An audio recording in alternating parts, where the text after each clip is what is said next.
Morning बच्चों। बच्चों आज तक हमने पढ़ा था परिमेय संख्या के बारे में। आज हम चर्चा थोड़ा आगे और करते हैं परिमेय संख्या के योग का प्रगुण। जो योग की संक्रिया थी, जो हमने परिमेय संख्याओं को जोड़ा था, तो बच्चों आज हम ये देखेंगे कि उनमें कुछ कौन कौन से प्रगुण हैं, इस योग की क्रिया के कौन कौन से प्रगुण हैं। तो बच्चों पहला प्रगुण जो होता है वो नंबर 1 संबरक का प्रगुण। जो प्रगुणों का नाम है ये संबरक का प्रगुण। देखना संबरक का प्रगुण में बच्चों अगर एक परिमेय संख्या a/b है और दूसरी परिमेय संख्या c/d है, तो बच्चों संबरक का प्रगुण ये कहता है कि ये इनका जो योग है, योग भी बच्चों क्या होगा, परिमेय होगा। है ये कितना आसान सा एकदम संबरक का गुण। अगर एक परिमेय को दूसरे परिमेय से जोड़ोगे तो योग कितना आना है, योग भी परिमेय संख्या ही होनी है। ये देखिए दूसरा जो प्रगुण है योग का क्रम विनिमय नियम।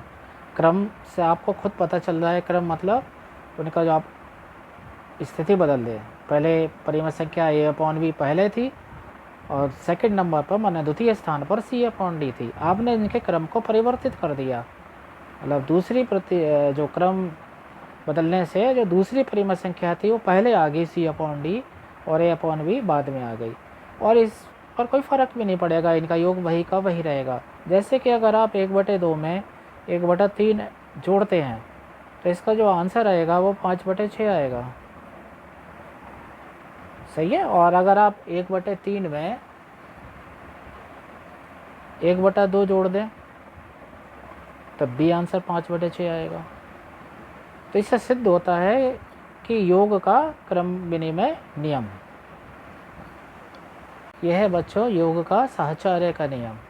इसमें ये है, ध्यान से देखिएगा, ये ब्रैकेट है, यानी कि 3 परिमेय संख्या है हमारे पास, a/b, c/d, e/f। या तो पहले आप a/b और c/d को जोड़ो और फिर e/f के साथ, माने कि इस परिमेय संख्या के साथ जोड़ दो, या आप ऐसा करो कि a/b को बाद में जोड़ना, पहले c/d और e/f को जोड़ दो, उत्तर एक जैसा आना है। तो यही क्या कहलाता है, योग का सहचार्य का नियम। इसे आप ऐसे लिख दो कि 1/2 में 1/3 जोड़ो और 1/5 जोड़ो, और यहाँ पर अगर आप 1/2 बाद में जोड़ना चाहो कोई बात नहीं, 1/3 और 1/5 पहले जोड़ दो, ऐसे करके। तो आप ये देखना कि क्या होता है, ये क्या देंगे, 5/6 और ये 1/5, और यहाँ पर बराबर दिखा रहे हैं क्योंकि बराबर है, इसलिए नहीं होगा, आपको पता चल जाएगा।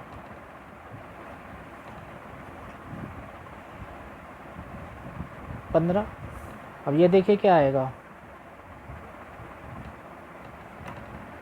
और इधर से क्या आएगा, ये 8 दूनी 16, 16 और 15 31, और 15 दूनी 30। आ गया नहीं आ गया बराबर, देखिए आ गया बराबर। इससे सिद्ध होता है कि योग की जो संक्रिया है वो साहचर्य के नियम का पालन करती है, इससे ये सिद्ध होता है। ये थोड़े से इसका अभ्यास करते हैं इन्हीं के प्रगुण के ऊपर। पहला सा अभ्यास, जो पहला प्रश्न है वो ये है कि मान लीजिएगा कि 2/-15, एक परिमेय संख्या तो ये दी हुई है और दूसरी परिमेय संख्या दी हुई है -9/10। तो ये तो परिमेय संख्या है।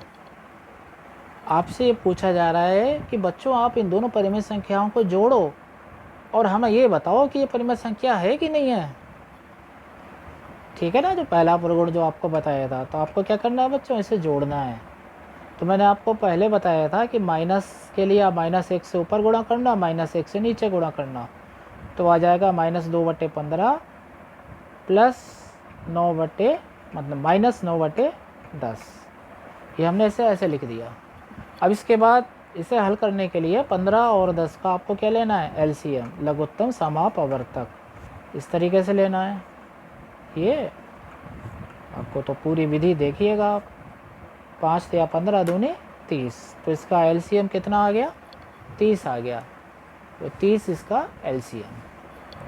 अब आप डायरेक्ट लिखते हैं ऐसे, 30, 15 दूनी 30 और 10 थिया 30, मतलब माइनस के 27, सही है ना? -4 -27/30 ये आ गया। और जब आप इसे सॉल्व करोगे तो आ जाएगा इसका आंसर -31/30। तो बच्चों आप एक बात बताओ कि ये जो आंसर है, क्या ये परिमेय संख्या नहीं है? है, परिमेय संख्या है, ये परिमेय है ये। और ये आपका जो फर्स्ट प्रगुण था उसको ये बता रहा है, उसको ये सिद्ध कर रहा है। बच्चों ये दूसरा प्रश्न है, -5/6, 17/10 और -7/12, इन 3 परिमेय संख्याओं को आपको जोड़ना है। तो 3 परिमेय संख्याएं जोड़ तो आप वैसे भी देंगे, लेकिन हम इसको साहचर्य के नियम से जोड़ के दिखाना है हमें। तो साहचर्य के नियम लगाने से पहले ये हर और ये हर, इन तीनों हर को बराबर कर लो तो ज़्यादा आसानी रहेगी। तो हम क्या करेंगे, 6, 10 और 12, इनका लासापा ले लो। इनका जब हम लासापा लेंगे तो आएगा, देखना, ये और 2 पंजे 10 और 2 4 और ये 5। तो आप ये देखना कि इस तरीके से 3 दूनी 6, 6 दूनी 12 पंजे 60, तो इनका लासापा क्या आ गया? 60 आ गया। 60 आ गया तो इसको आप कैसे लिख सकते हो? इसको आप लिख सकते हो कि -30/10 से, सॉरी, तो यहाँ आएगा -50/60, क्योंकि यहाँ 10 से गुणा होगी 6 को। पहला तो ये ऐसे हो गया, प्लस इसे 6 से गुणा कर दोगे, 102/60। चाहे तो आप इसे ऐसे भी कर सकते हो, आप डायरेक्ट जोड़ रहे हो, लेकिन जो तरीका है हमने अपना रखा है कि हर को हम एक जैसा रखते हैं, तो वही तरीक़ों को लेके चल रहे हैं, बार बार चेंज ना करें तो ज़्यादा अच्छा है। 12 पंजे 60 और 5 सत्ते 35, आ गया ना? आ गया ये। अब हम साहचर्य का नियम लगाएंगे। साहचर्य का नियम लगाने के लिए क्या करेंगे, -50/60 और प्लस ब्रैकेट में आ जाएगा 102 -35, ये ऐसे करके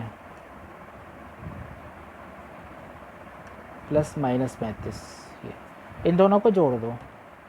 तो जब इन दोनों को जोड़ोगे तो आएगा -50/60 और 102 में से अगर आप 35 घटाते हो तो कितना बचेगा, ये देखिएगा, 67।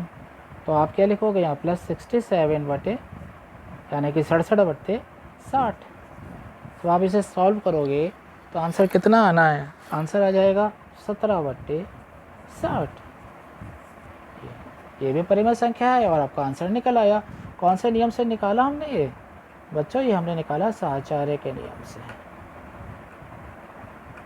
और एक चीज़ और ध्यान दी हमने, इसमें हमने क्या करा, इसमें हमने जो हर थे, हर को, ये देखिएगा ऊपर, हर को क्या कर दिया हमने, हर को बराबर कर दिया, नीचे हर को एक समान। कैसे करा? इनके जो लासापा लेकर। ये आप अपने दिमाग में बिल्कुल बिठा लीजिए कि हमें यही काम करना है। बच्चों अगला सवाल आता है कि -1 और -2/3 का योग परिमेय संख्या है कि नहीं है। लीजिए हमने योग कर दिया। अब हम योग करके देखते हैं कि इनका ये उत्तर आ रहा है वो क्या है, परिमेय है कि नहीं है। लीजिए ऐसे कर दिया हमने आपकी सुविधा के लिए, -2/3। तो अगर आप इसे सॉल्व करते हैं तो क्या आएगा, सरल करेंगे अगर आप इसे, 3 -3 -2 माइनस का 5/3। तो आप ये देख रहे हैं कि माइनस का जो 5/3 है ये भी क्या है, परिमेय है ये।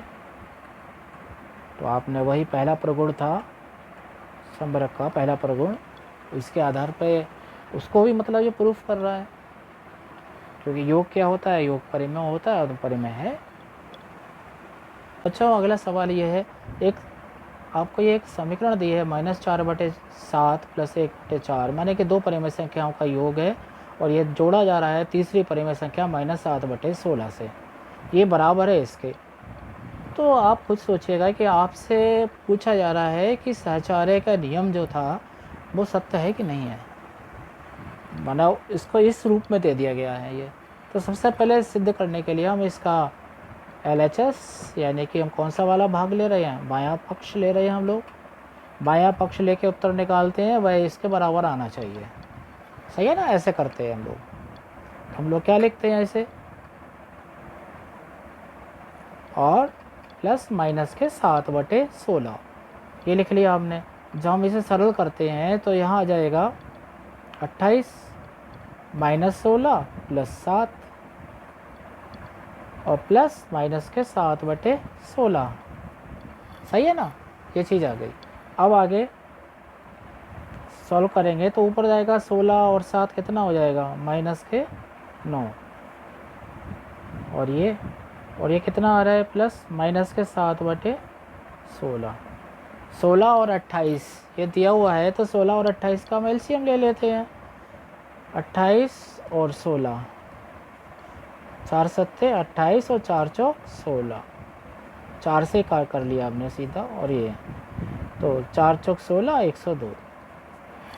तो यहाँ का जो आपका जो LCM आ रहा है, LCM कितना बैठ रहा है बच्चों, LCM बैठ रहा है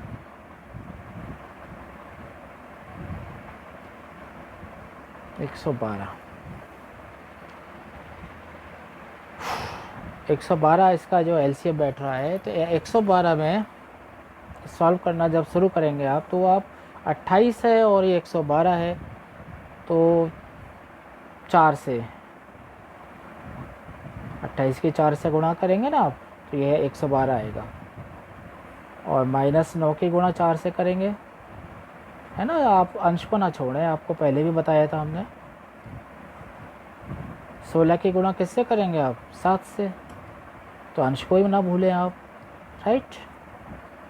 ये काम आपने किया। जब आप इसे सरल करेंगे तो आ जाएगा, देखना, -36/112 प्लस -49/112। इसे सरल करेंगे तो आएगा -85/112। अब आगे RHS पार्ट सॉल्व करेंगे हम बच्चों। ये देखिएगा, जो LHS पार्ट था, मतलब जो बायां भाग था, उसका उत्तर आ रहा था -85/112। अब हम इसे सॉल्व करके देखते हैं कि इसका आंसर क्या आ रहा है। तो RHS भाग को ये लिख लिया है हमने, और जब हम इसे सॉल्व करेंगे तो यहाँ आएगा 4 चौक 16 हो जाएगा, 4 अंश से गुणा हो जाएगी इसकी। फिर आप करेंगे सॉल्व, -4/7 और प्लस माइनस के 3/16। अब आप यहाँ पे सॉल्व करना आगे, तो वही LCM लोगे तो 112 आ जाएगा, 112 आएगा। और यहाँ से क्या जाएगा, 64 माइनस का, और यहाँ से माइनस का 21। और ये सॉल्व किए, 4 और 1 कितने हो गए, 5, और 6 और 2 8, माइनस के 85/112।